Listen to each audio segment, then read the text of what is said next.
Tarde, boa noite. Não sei o horário que você vai estar nos assistindo. Hoje nós estamos aqui no Aliança pelo DF, transmitido pela Lume TV Web. Eu estou com um convidado muito especial, um convidado aqui que tem uma vida política, uma vida social, empresarial. E ele vai contar para a gente um pouquinho dos bastidores da política, ele vai contar um pouquinho do empreendedorismo e da sua relação com a cidade. Meu amigo Pedro do Ovo, bom dia. Bom dia a todos que estão nos assistindo. Não sei se de manhã, se de tarde, se de noite, mas se você não estiver agora, mas com certeza depois você acesse que você vai ver uma boa conversa. Quero agradecer você, Derval, dizer que assim estou muito feliz de estar aqui mais uma vez, né? E é uma honra muito grande, né, saber que você tem aberto aqui os microfones para que pessoas simples, né, comuns como nós, né, possam vir aqui bater um papo, falar um pouco, aprender muito, né? Que você é um professor, né, então uma honra muito grande. Pedro, vamos falar diretamente de política, né? Então, mas antes de falar dessa política, quem é Pedro do Ovo? Muito bem, Pedro do Ovo. Sou um vendedor de ovo, Adeval. Literalmente, sou um vendedor de ovo há 37 anos com muito orgulho. Não sou dono de granja, né? Muitas pessoas me perguntam: ah, você é dono de qual granja? Eu falo assim: não, gente, eu não sou dono de granja, eu sou um vendedor de ovo. Eu tenho uma distribuidora de ovo e ao longo desses 37 anos eu venho cuidando da minha família, né? Eu tenho o privilégio de morar na cidade do Gama, morar e trabalhar, né? Apesar de nós vendermos para fora do Gama, em algumas cidades aí do entorno também, né, e outras cidades aqui de Brasília, mas eu sou essa pessoa simples. Estive parlamentar em 2007, no pleito de 2007 e 2011. Pude conhecer um pouco dessa questão política, né, que envolve Brasília, uma cidade potente, né, como e pude dar minha contribuição e ver a força que as pessoas têm com o mandato para poder fazer o bem para as pessoas. Então, eu sou essa pessoa simples, uma pessoa que também tem as minhas dificuldades, como qualquer uma pessoa, sou um contribuinte que levanta todo dia cedo, né, tem as minhas dificuldades, mas tenho a esperança de que a gente junto a gente pode fazer coisa muito maior, né, para as pessoas. São pessoas que não só querem ganhar as coisas, mas elas às vezes querem uma atenção, elas querem perguntar, elas querem conhecer, né? Elas querem participar. E eu, na condição de ser um morador do Gama há 55 anos, eu sempre estive nas ruas, nas feiras, no comércio, né? Eu vivo lá dentro, né? Então eu pude conviver com pessoas ao longo desses anos e conhecer um pouco de cada situação, de cada peculiaridade, porque o Gama, em especial, ele tem uma peculiaridade que é só dele, como toda cidade, né? Então eu tive assim uma intimidade muito grande com o Gama. Então, mas conheço outras cidades, frequento, igual Santa Maria, que é Santa Maria, eu até digo que Santa Maria é uma extensão do Gama, né? Porque o Gama, logo assim, nos anos aí, talvez nos anos 90, ele já tinha a necessidade de expandir mais. O Roriz era uma pessoa que ele promoveu muito a vida das pessoas que queriam morar melhor, né? Então ele pegou um pedaço do Gama e fez a Santa Maria, que a gente tem assim muito, assim, foi muito bom isso ter acontecido lá. Então, assim, hoje eu sou essa pessoa que eu sou um defensor da cidade. Você faz política desde antigamente, né? Porque só em ser empresário há 30 anos já é política. Agora, qual a dificuldade, o que mudou de 2006, 2007 na política para hoje, 2025? Olha, Deval, assim, o mundo é muito dinâmico, né? E Brasília não é diferente, o Gama não é diferente, as cidades aqui de Brasília não são diferentes. O que acontece é que hoje as pessoas elas têm assim a oportunidade e o poder de cada vez mais se posicionar. Então, independente de quem seja o governador, de quem sejam os parlamentares, hoje as pessoas têm mais liberdade para poder pedir, se não exigir aquilo que é de direito deles, que é uma moradia, né, um saneamento básico, escolas bem estruturadas, hospitais, postos de saúde, as UPAs com muita estrutura, melhores estruturas para que esses profissionais possam desempenhar um bom papel, né, porque tem uma demanda muito grande. Então, assim, hoje a gente vê que as pessoas de Brasília, hoje a gente está próximo de virar o ano para 2026, as pessoas estão cada vez podendo falar mais. E assim, quando ela fala mais, ela cobra, e os parlamentares, eles precisam estar em sintonia, num convívio harmonioso e obediente ao povo. Sabe, então, se já existiu isso há muitos anos atrás, onde os parlamentares, os governantes, eles ditavam as normas e as pessoas tinham que obedecer. Hoje não. Há um equilíbrio, sabe, das pessoas poderem se manifestar. Eu acho que isso é digno, é legítimo, é justo, é de direito do cidadão poder falar mais. Então, eu percebo que ao longo desses anos, e principalmente depois desse período de 2007, 2011, as pessoas estão mais à vontade, né? Lógico que nem tudo que tem acontecido tem sido a contento das pessoas, mas as pessoas hoje podem falar mais, elas podem se expressar melhor, mais ainda. Então esse aí eu acho que é o grande diferencial. Durante seu período como deputado distrital, quais foram os pontos positivos do Pedro do Ovo como parlamentar? Bem, o ponto positivo, na verdade, é assim, a proximidade de eu, como parlamentar, estando parlamentar, poder representar o povo de Brasília junto ao governo, junto ao executivo. Porque nem todas as pessoas, Adeval, elas conseguem falar com o governador, sabe? Até porque é humanamente impossível. Nós estamos numa cidade com, acredito, algo em torno de umas 3 milhões de pessoas que moram numa cidade. Nós temos aí quase que uns 2 milhões de vizinhos, né, que são muito bem-vindos aqui à nossa cidade, que estão aqui no entorno sul, entorno, né, norte, né, digamos assim. E então, o que acontece é que as pessoas hoje, elas precisam estar assim mais próximas. E o ponto positivo é exatamente quando você se dispõe e faz essa parte de levar as demandas do povo para que o executivo possa fazer. Porque um parlamentar, por mais que ele cobre do governo, ele não é executor, né? Ele passa a ser um vigilante, né? Ele é um parceiro do governo, mas ele é um vigilante daquilo que o governo faz. Porque nem sempre o governo ele tem condição de estar aqui na Ceilândia, ou de estar no Gama, ou de estar em Taguatinga.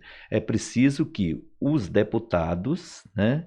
Que um parlamentar hoje, ele não é parlamentar. Eu não era um parlamentar só do Gama.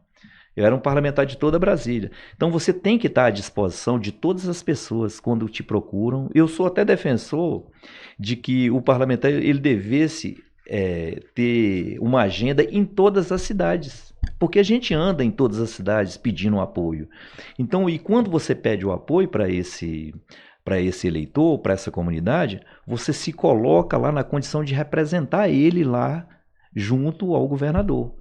Então, essa é a parte que cabe ao parlamentar, ele levar a voz dessas pessoas que clamam por algum tipo, né, que são inúmeros, né, problemas, questões. Então, esse parlamentar é o que vai levar essas demandas para o executivo, para o governador. Então, essa é a conexão maior que a gente pode fazer. Pedro, em relação à legislatura atual, nós não vamos falar aqui de parlamentares, não, mas o que você acredita que poderia ser melhor? O que você acredita que os parlamentares poderiam fazer mais pela população? Olha, Adeval, eu vou dar um exemplo do que acontece no Gama. E eu acredito que talvez seja assim uma situação que talvez aconteça em outras cidades, né? Eu acho que os parlamentares, como eu falei anteriormente, os parlamentares, eles se colocam na condição de defensores da sua cidade, né? Eu também sou um defensor de que o deputado devesse ser devesse ter aquele voto distrital. O Gama vota no Gama, a Ceilândia vota na Ceilândia, mas isso não acontece. Então, os parlamentares são eleitos para serem deputados em toda a cidade de Brasília. Então, o que acontece hoje? Essa dificuldade das pessoas entenderem que os parlamentares nem sempre estão com a disposição de ouvir as pessoas, sabe? Eles estão sempre muito ocupados. Existe uma demanda? Existe, mas ele tem tempo para pedir voto, mas não tem tempo para ouvir a comunidade, sabe? Então, ele tem que abrir um espaço para que as pessoas possam realmente poder falar com ele. Ao anunciar aí um nome de um administrador, para que isso? Para que ele possa representar esse deputado na sua ausência. Porque se é humanamente impossível a pessoa estar em todas as cidades ao mesmo tempo, mas ela tem que ter as pessoas para que possam falar em nome dele. Então esse aí talvez seja a maior carência que nós temos hoje, sabe? Ter essa comunicação com o parlamentar, para que o parlamentar possa levar, mais uma vez, as demandas para o governador. E aí vou entrar numa questão aqui um pouco polêmica em relação à assessoria de um parlamentar. Tá? Muitas vezes a gente fala, olha, o assessor do parlamentar fica bloqueando, o assessor do parlamentar... Quando você era deputado, você tinha esse bloqueio? Se um assessor do Pedro do Ovo bloqueasse o contato, nós sabemos que é um pouco improvável que você atenda todo mundo, mas as demandas têm que ser resolvidas. Você tem que ter, ao invés de um assessor, um resolvedor de problema. O que você fala sobre esses assessores de parlamentares e de políticos também, que seja do governador, de um presidente, mas nós estamos falando aqui mais dos parlamentares, que é quem deveria ir buscar a demanda do povo, levar para o governador, levar para o secretário e fazer essa interlocução. Mas se o assessor do parlamentar não faz isso, como é que vai se resolver? Olha, Adeval, eu entendo que esse assessor, ele não deveria nem ser nomeado, sabe? Porque o eleitor, o contribuinte, o morador da cidade, seja ele qual for, ele cria uma expectativa de poder naquele parlamentar. Um deputado distrital, na minha visão, é aquele deputado que é o seu amigo, é aquele cara que você conhece, que você confia, que você deposita todas as suas fichas nele. E quando você não encontra ele, você imagina que aquele assessor que você também conhece, porque ele fez com que vocês se encontrassem na rua, na sua casa, no bairro, então você acredita que ele não vai obstaculizar nada para que você possa chegar no parlamentar, porque você não quer falar com o assessor, você quer falar com o parlamentar. Então, é no mínimo obrigação do assessor, porque essa função, e não é fácil ser assessor não, é difícil, porque se você, parlamentar, você tem inúmeras demandas, o assessor tem mais ainda, porque a quantidade de pessoas que chegam, porque essa ideia de você blindar um parlamentar, seja ele deputado distrital, senador, federal, governador, essa ideia de blindar talvez seja o pior erro que pode acontecer na vida de um parlamentar. Porque você deixa de ouvir as pessoas, você deixa de dar uma resposta para tudo aquilo que você fez durante a campanha. A sua vida, quando você... Porque às vezes você cresce com o eleitor, e já na sua fase adulta é que você se candidata, mas você conhece aquele cara lá da sua adolescência. E ele cria uma expectativa tão grande, e ele não pode se frustrar quando ele vai procurar por você através do seu assessor, e o assessor vai dizer que você não pode atender, que você não tem tempo, que você tem que escrever uma cartinha. Não existe isso. Então eu defendo de que esse tipo de assessor ele não devesse ser nem sequer nomeado para ser um assessor. Nós sabemos que muitas vezes acontece isso daí, e aí a gente vai falar mal do parlamentar, vai falar mal do político. E aí dizem assim, não, mas o problema é do assessor. Então tem que ter esse filtro. É preciso que tenha esse filtro, que os parlamentares, que o político, não vou falar, que os políticos observem quem é que anda ao seu lado, porque vai sobrar para ele, né? a responsabilidade é dele. A pessoa, se tem um assessor que fala em nome dele, se tem alguém próximo que fala em nome dele, se falar de bem, se resolver o problema, tudo bem. Mas quando não resolve o problema e não passa, tá, vai cair nas costas do político. Então é importante que vejamos essa questão desse jogo aí de assessoria. E, Pedro, hoje você é pré-candidato a deputado distrital, né? Como é que está essa sua visão de como será essa pré-campanha e essa campanha em 2026? Olha, Deval, estou lá no PSD, né, já há uns 2 anos, né? Eu meio que faço parte de uma executiva provisória, né? As campanhas sempre foram muito difíceis, né? Porque a gente não tem uma estrutura financeira para fazer uma campanha do jeito que a gente gostaria, né?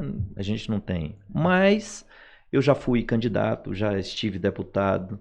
Eu sei que abaixo de Deus você precisa de estar, de certa forma, organizado, primeiramente com a comunidade e ter uma condição para você fazer a campanha, né? Porque você precisa se deslocar, as pessoas que acreditam em você, que estão com você, precisam se deslocar. Então, mas assim, eu tenho muita fé que a gente junto, eu tenho uma comunidade, eu tenho uma cidade que eu tenho uma relação muito afinada com ela, que também entende a dificuldade, sabe, de nós estarmos hoje. Eu estou numa cidade lá que tem 150, 160 mil habitantes, né, uma cidade com 65 anos, carente de uma atenção parlamentar muito grande, porque eu confesso para você, eu não vou falar como candidato, como pré-candidato, vou falar como um contribuinte comum, como os 150 que eu tenho lá. A gente queria muito mais do parlamentar.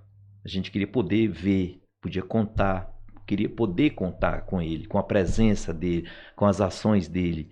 A gente queria que as emendas fossem muito mais bem colocadas lá. Acho que o Gama, por mais que ele já seja uma cidade já formada, Gama, Santa Maria, Recanto e Riacho, né?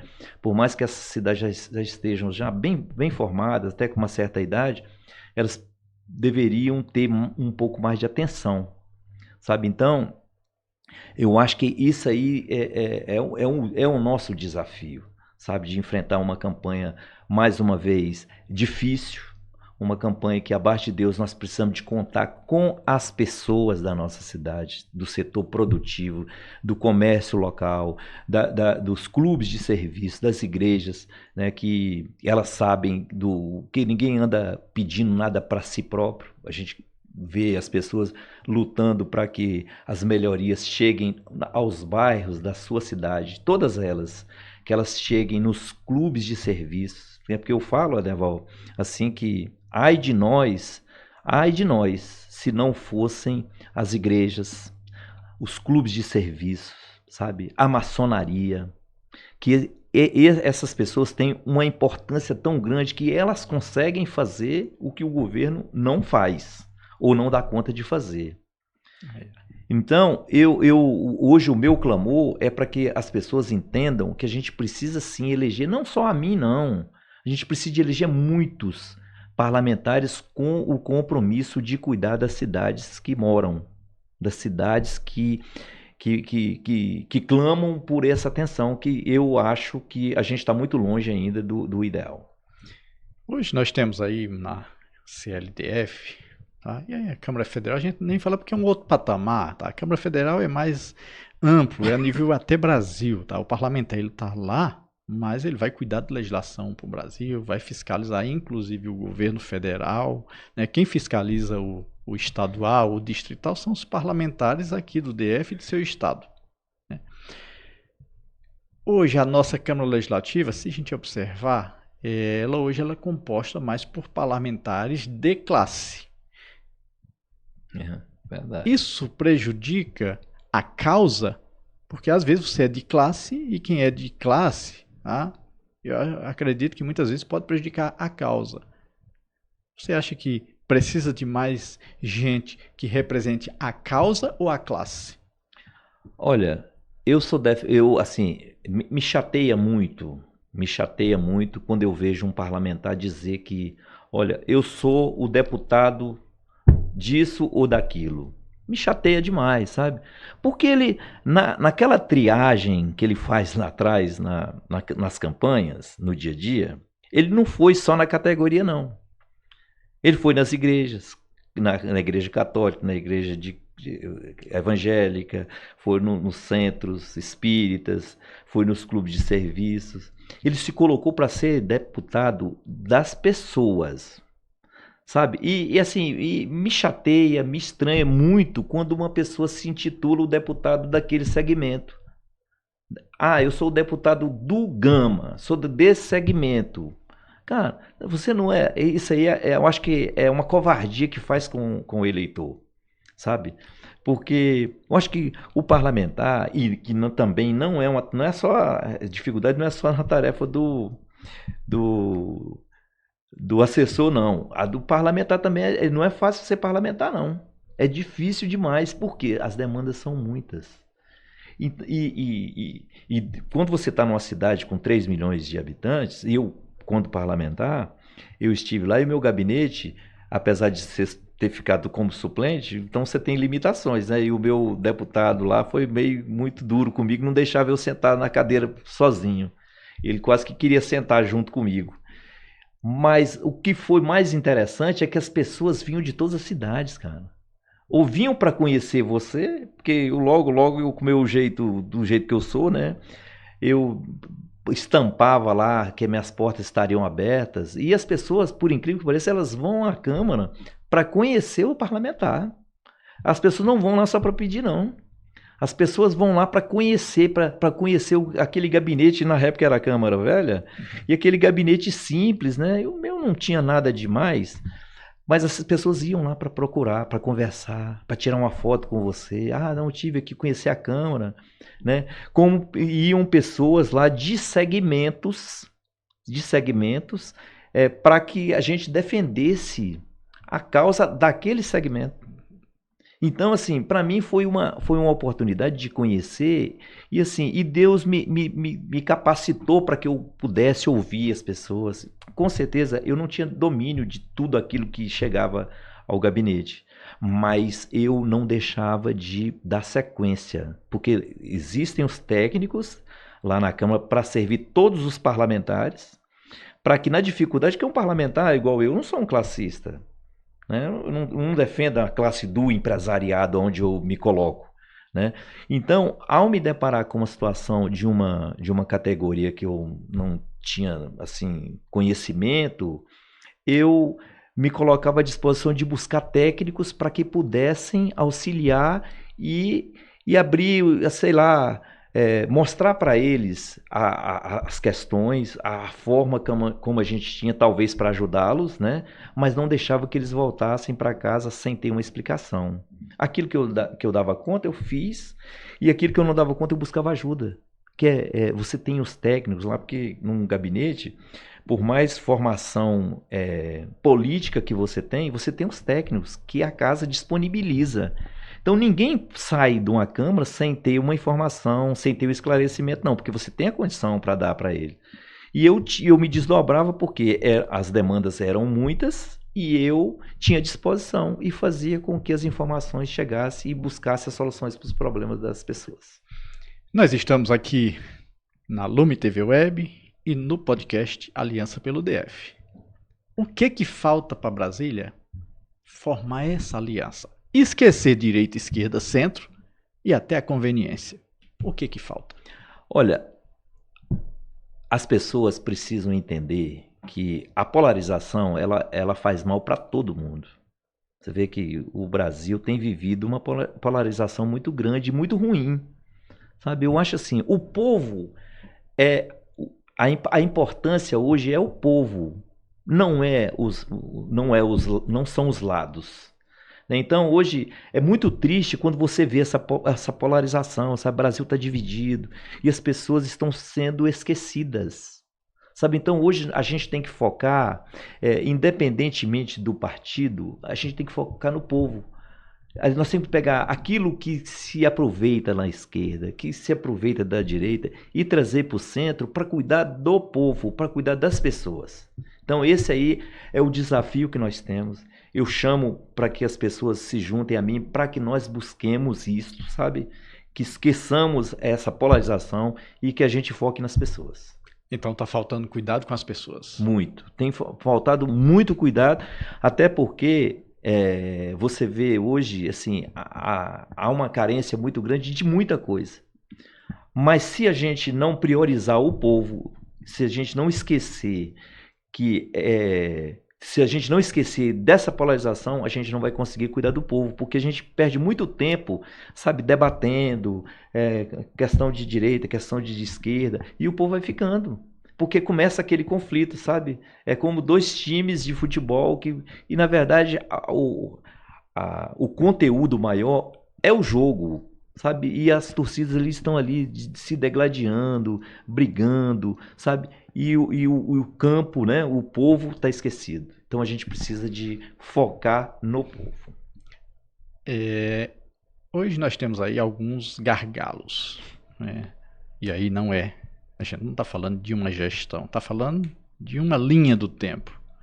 Nos últimos 20 anos aí, até porque a população aumenta e muitas vezes os servidores não aumentam a quantidade ou não é atendimento, não tem a quantidade suficiente para aquilo dali. Nós temos hoje gargalo, que é a saúde.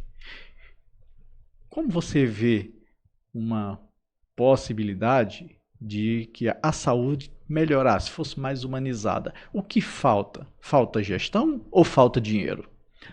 Olha, eu diria para você que falta dinheiro e falta mais gestão. Eu acho que a saúde é uma coisa que tem já um bom tempo e talvez até a gente vá durar muito mais tempo ainda, porque, como você acabou de dizer, a população cresce, a gente tem vivido melhor.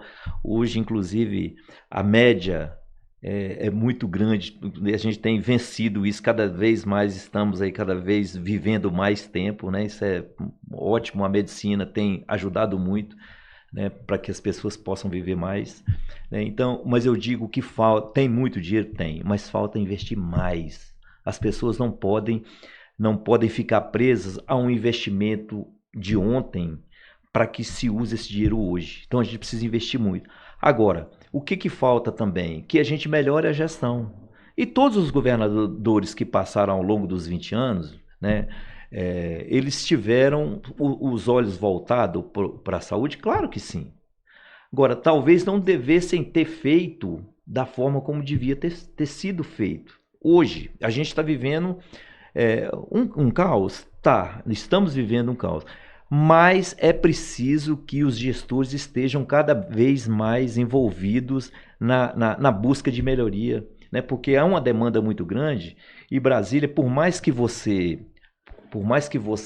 invista na saúde, é preciso que você invista na educação e no equipamento, porque é humanamente impossível. Hoje você chega num hospital desse e a gente se depara, eu não vou nem para fiscalizar, porque eu não sou fiscal nem nada, eu sou um contribuinte, mas vou ao hospital, vou visitar alguém, né? Vou lá acompanhar, às vezes você se depara com alguém que está lá precisando de alguma coisa e você vai ao hospital, então você vê lá uma carência muito grande na questão de equipamentos também.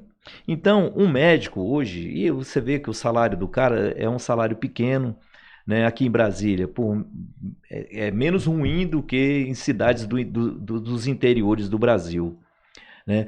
Mas falta muito equipamento, falta muita estrutura para esses caras. Então, às vezes você cobra deles e o governo não dá mão de obra o suficiente, não dá equipamentos mais modernos para que eles possam estar mais à vontade para atender as pessoas que são inúmeras, né? Porque você vê que você não coloca uma porteira entre Brasília e o entorno, porque as pessoas são bem-vindas aqui até para buscar saúde, educação, né? Então, aqui você não fecha as portas para eles, mas você tem que dar uma condição, você tem que melhorar isso. Então, assim, falta investimento, sim, mas nós precisamos de melhorar a gestão. A pauta que é uma pauta nacional, né? Nós podemos trazer aqui para as cidades, é a segurança. Ultimamente, né, se a gente observar aí as manchetes, as redes sociais locais, né, os jornais de grande circulação, nós temos observado que está um alto índice de violência no Distrito Federal. Aqui em Ceilândia mesmo, de onde nós falamos, está acontecendo, não sei aqui, cargas d'água, mas muitos índices de violência com o pessoal em situação de rua, esse público em situação de rua. Aqui no centro mesmo já foram apreendidos várias armas brancas, que são facas, estiletes e etc., né? E também a questão da violência do feminicídio. Está faltando investimento, está faltando efetivação, porque políticas e legislação tem, mas está faltando efetivação de políticas públicas, está faltando o quê? Ou a integração entre as forças de segurança, o que falta para que a gente tenha um DF mais seguro ou, pelo menos, que tenhamos uma sensação de segurança maior? Levão, é um tema que nos preocupa muito, né? Porque a gente tem visto aí, principalmente, assim, o feminicídio é uma coisa que dói na alma da gente, né? Assim, a questão da mulher hoje é uma pessoa, assim, uma fragilidade de um sistema que tem sido recorrente. A gente tem visto assim um número muito alto, né? Você liga a televisão hoje, praticamente toda hora você fica sabendo, aqui em Brasília, muita ocorrência, sabe? O Brasil nem se fala, né? Então há um clima de insegurança muito grande, e eu sou um defensor de que essa educação ela começa em casa, e ela devesse ser muito massificada na pré-escola, sabe? Eu acho que a gente tinha que trabalhar mais essa juventude, essa criança que está ali no ensino médio, porque a partir daí começa um gargalo, porque você cria um filho dentro de casa e, em tese, você acredita que ao seu comando ali está tudo certo, mas você não pode criar o seu filho só dentro de casa, você tem que entregar esse filho na escola. E aí, essa escola que tem um papel importante na vida dessa pessoa, porque ela vai soltar um adolescente. Então, essa professora, ela passa a ser a mãe dos nossos filhos, né? Então, quando ele vai ali para o ensino médio, que ele já está numa fase de formação, né? Ele começa a ter todo tipo de informação, porque logo como criança ele já pega um aparelho de telefone desse aqui, ou um computador, ele já começa a ver um mundo já diferente daquele que ele tem em casa. Porque nem sempre a mãe mostra aquilo que ele consegue ver no telefone. Porque às vezes, né, por mais que você converse com o filho, mas ele tem muito tempo para ele mexer. Então ele começa a descobrir. Então você tem que educar ele dentro de casa. Quando você entrega para a professora faz um trabalho com maestria. Eu tenho uma professora em casa, eu sei como é que ela dá aula para a criança. Então é preciso de investir nisso aí. Porque a gente tem visto cada vez mais os jovens cometerem crimes, né? Que talvez seja assim por uma falta de formação que a gente precisa de cuidar. O Estado, não que ele tenha sido, que ele esteja sendo omisso, mas ele precisa ser mais presente na vida das pessoas, né?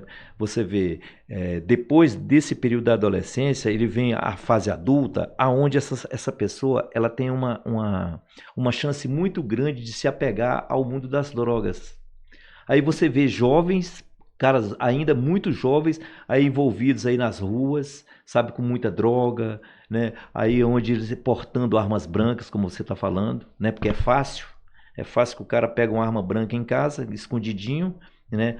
E às vezes esse cara se depara até com a polícia ali, com a faca, com um canivete e tudo, e nem sempre o policial, né, consegue ver ou identificar aquilo, e o cara está armado.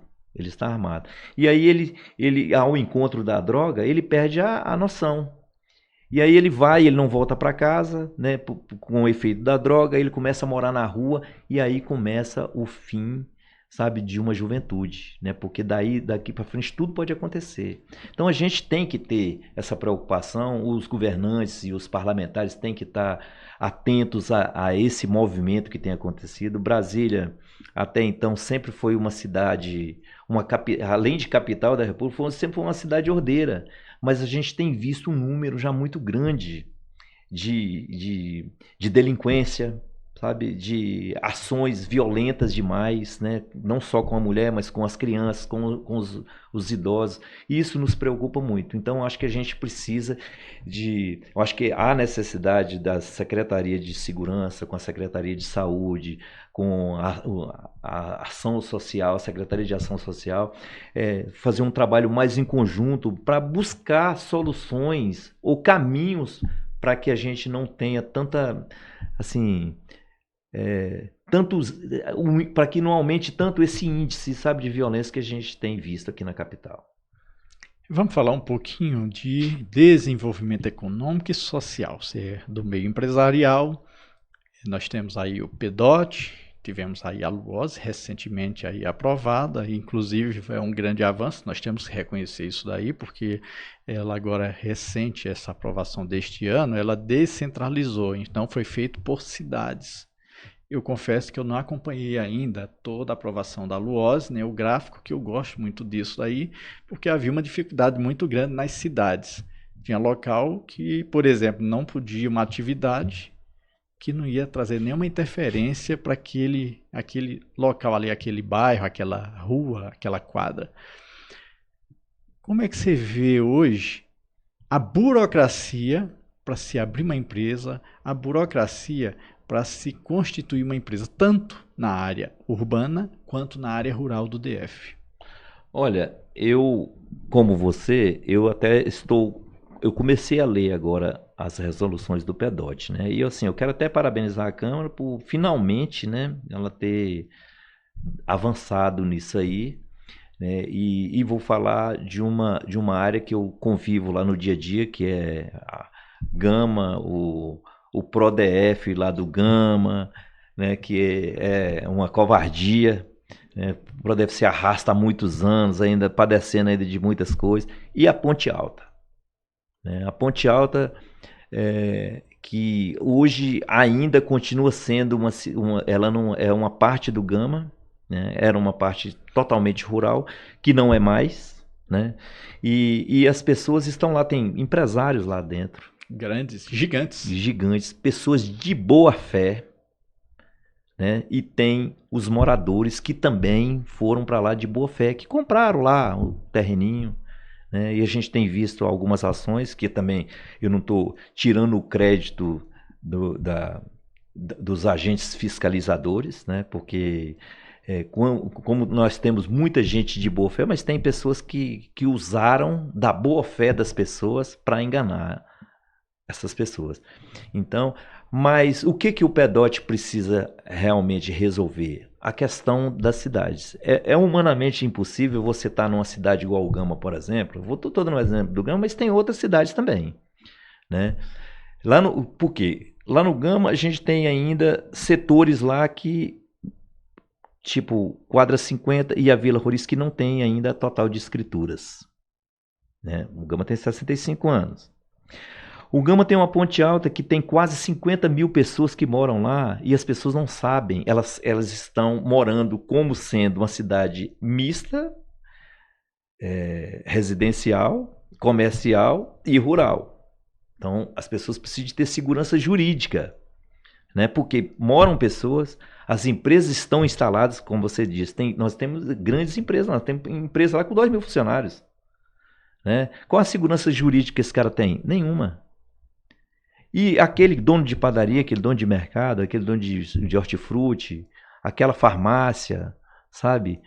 Então, e vários outros tipos de comércio que estão lá, e o cara não tem a segurança de que pode permanecer lá. Tudo pode acontecer. Então, o PEDOT, ele precisa resolver isso. Nós precisamos de criar essa... Eu me recordo que no meu exercício de mandato, de 2007, 2011, nós trabalhamos muito para que a gente tivesse a região administrativa da Ponte Alta. E por N fatores, a gente não conseguiu fazer. Mas eu espero muito que nessa legislatura ainda os parlamentares possam voltar os olhos lá para a Ponte Alta e outras cidades também, para a gente virar essa página, porque as pessoas não podem ficar lá, sabe? Você não pode ter um posto de serviço do governo, uma empresa não pode se instalar com segurança. As pessoas não têm documento, está todo mundo lá vivendo de cessão de direito, sabe? Uma cidade que é pujante, que já tem a sua... já tem a Ponte Alta já tem tido uma vida útil, sabe? O PRODEF do Gama está lá, sabe? Abandonado à sorte, porque tirou as pequenas indústrias do setor de indústria do Gama, levou para o PRODEF, mas o PRODEF não evoluiu e ficou lá um setor de indústria fracionadíssimo, sabe? Porque a questão de habitação quase que continua travada e as pessoas nem conseguem mais construir apartamentos, como o cara não consegue montar mais uma indústria lá no setor de indústria. Aí o cara está lá no setor de PRODEF que também não funciona. Então é preciso que o parlamentar ou os parlamentares busquem resolver essa questão de uma vez, que as pessoas não podem ficar na insegurança, na incerteza do que pode acontecer amanhã. É muito triste uma pessoa chegar em casa e amanhã, quando sair de manhã, quando ela fechar o portão da casa dela, ela não sabe o que pode acontecer durante o dia. O comerciante, ele vai para o comércio dele, ali na Ponte Alta, e ele não sabe o que pode acontecer lá durante o dia. Então é muito triste. Pedro, é importante realmente que os nossos representantes, nossos governantes, eles tenham esse olhar para o desenvolvimento econômico, porque se tivesse, quando você fala do PRODEF, o PRODEF não é só lá do Gama, não é só de Santa Maria, é o de Ceilândia, é o de Planaltina, do Paranoá, de todo o DF, realmente deixa muito a desejar. E quando você tem um setor que seja de indústria, um setor de um PRODEF em uma cidade, uma região administrativa, ele vai gerar emprego e renda e vai evitar que tenha esse fluxo para o grande centro, que seria o plano piloto, seria Brasília, ou seria mais o centro, né? E aí melhora a mobilidade, melhora vários fatores. E lembrando para vocês que a gente falou muito de PDOT aqui. O que é PDOT? Né? O Plano Diretor de Ordenamento Territorial. Aqui em Brasília é esse daí. Tá? E a LUOS, que é a Lei de Uso e Ocupação do Solo, que é quem diz onde cada atividade econômica pode ser implantada ali. Se pode ser uma igreja, se pode ser uma escola pequena, de grande porte, se pode ser um atacado, um varejo, qual tipo de atividade. Só para vocês entenderem aí essas siglas, né? Porque a gente não sabe de onde você está assistindo ou de onde vai assistir. E voltando para o PRODEF, essa questão da mobilidade, que hoje nós sofremos muito. Tá? Brasília hoje, e não é uma cidade ruim de trânsito, tá? É só para sintetizar. Hoje você tem vezes aí que, a depender do horário, né, você passa 1 hora num percurso de 15 quilômetros, num percurso de 20 quilômetros. Tá? No horário de fluxo. Isso tudo influencia por quê? Porque falta aí um planejamento, falta um cuidado para que as pessoas tenham o trabalho mais próximo de casa. Então fica esse alerta para os nossos gestores, nossos governantes. Pedro, nós estamos aqui já praticamente chegando aqui ao finalzinho do nosso podcast. Tá? Eu gostaria que você falasse aí para quem nos assiste, para quem vai nos assistir, o que nós precisamos, e aí nós, não é o Pedro, não é o parlamentar, nós como cidadãos precisamos para que tenhamos uma cidade mais humanizada, uma cidade mais desenvolvida, porque o desenvolvimento e a humanização ela passa por todos nós, não adianta você ficar cobrando do parlamentar, do político, da autoridade, tá? Da autoridade policial e etc. É um conjunto. O que falta hoje para que tenhamos essa aliança entre os órgãos e entre os agentes transformadores? Olha, Deval, assim, Brasília, ela é uma cidade muito grande, né? Muito potente, uma cidade poderosa, tá? Que é a capital do poder, né? Os olhos todos estão voltados para cá. E a gente tem uma responsabilidade muito grande, que é buscar fazer de Brasília uma cidade para quem está aqui, seja morador, seja visitante, né? Então, eu acho que hoje o que há a maior necessidade é que nós estejamos juntos, sem partidarismo, sem polarização, que a gente foque na capital, foque no povo de Brasília. E esse povo, quando você fala aí dessa questão, nós temos uma questão viária que é muito importante e tem trazido, porque o Brasil todo, ele é muito assim, de estrada, né? Ele é muito rodoviário. E Brasília, mesmo sendo contemplada com o metrô em alguma região, né, ela ainda é muito carente de melhorias, de um transporte com mais quantidade, assim, os ônibus têm melhorado, logicamente, mas é preciso que a gente dê mais condições para que as pessoas possam usar os ônibus. Né? Você vê, Brasília, por mais ordeira que seja, você vê, ela tem um trânsito que flui. Numa eventualidade de um acidente, alguma coisa assim, ela dá uma travadinha, mas o trânsito flui, as pessoas conseguem chegar no seu local de trabalho. Mas não tem condições de uma pessoa passar mais de 1h30 dentro do ônibus para ir para o trabalho, sabe? Então, o governo ele tem que focar em melhorar a condição para que as pessoas possam usar o BRT, que lá no Gama a gente tem o BRT, nós não temos um metrô, não temos a sorte, né, como a que tem na Ceilândia de ter um metrô, que está também precisando, está carente de melhorias, né? A gente tem visto falhas aí na operação do metrô, novos trens, né? Uma expansão do metrô também que já é cogitada já há um bom tempo, para contemplar nossos amigos lá da região de Sobradinho e Planaltina. Então, mas é preciso que essas empresas que estão aqui, sabe, recebendo uma subvenção do governo, invista em mais qualidade e mais quantidade de ônibus para que as pessoas possam usar. Pô, é muito bom quando você pode pegar um transporte público que você paga, que não é gratuito, que você paga, e que ele faz com que você chegue mais rápido do que você usando o seu próprio carro. Né? Porque é uma despesa muito grande que você tem, mas hoje a opção que você tem do transporte não te dá a liberdade de você usar o ônibus. Então é preciso que o governo cobre dessas empresas, né, que elas estão muito bem servidas, né, pelo valor das passagens que ela cobra, pelo incentivo que o governo dá. Então elas podem e devem dar muito mais condição para que as pessoas possam usar a atividade. Então o clamor que nós temos hoje é para que todo o governo, todas as secretarias estejam envolvidas em trazer uma melhor qualidade de vida para as pessoas daqui da cidade. Então, porque se você contar que você está numa cidade como Brasília, capital do poder, e você ainda ficar gastando 1h30 para ir, ou até 2 horas para você ir para o trabalho, quer dizer, você fica 3, 4 horas para você deslocar da sua casa para o seu trabalho e voltar para casa, é muito tempo. Nós aqui estivemos nesse podcast com Pedro do Ovo, ex-deputado distrital, pré-candidato a deputado distrital agora para 2026, empresário e morador do Gama.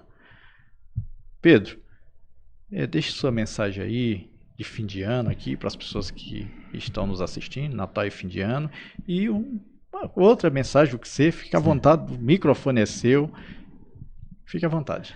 Então, Adeval, eu quero mais uma vez agradecer a você, agradecer aqui a Aliança pelo DF, que é isso que nós estamos precisando, né? Dizer para você que está nos ouvindo aí, nos vendo, né, que assim, eu continuo sendo um soldado, né, desse povo que eu gosto, que eu sou apaixonado por Brasília, sou defensor de Brasília. Dizer que esse vai ser um Natal assim de muita bênção para todos. Quero que Deus abençoe muito cada um de vocês. Dizer que, independente de partido, mas que a gente possa estar em união com as pessoas, para que a gente possa buscar o melhor para a nossa cidade, para a nossa comunidade. Que a gente se desprenda de qualquer tipo de vaidade, qualquer egoísmo, sabe? Que a gente foque no povo, nas pessoas daqui, sabe? Na nossa cidade como um todo, que a gente busque ter cada dia mais paciência, mais condição para ajudar as pessoas, independente de onde nós estivermos. Então quero agradecer, quero desejar um Feliz Natal, um ano de muita saúde, de muita esperança, sabe? De muita vitória para vocês e que Deus possa nos abençoar. Pedro, muito obrigado por aceitar esse convite. Aqui as portas estão abertas para você, para qualquer um outro que tenha interesse aqui em falar de política ou qualquer outra pauta, empreendedorismo. Você é nosso convidado. E a gente se vê por aqui.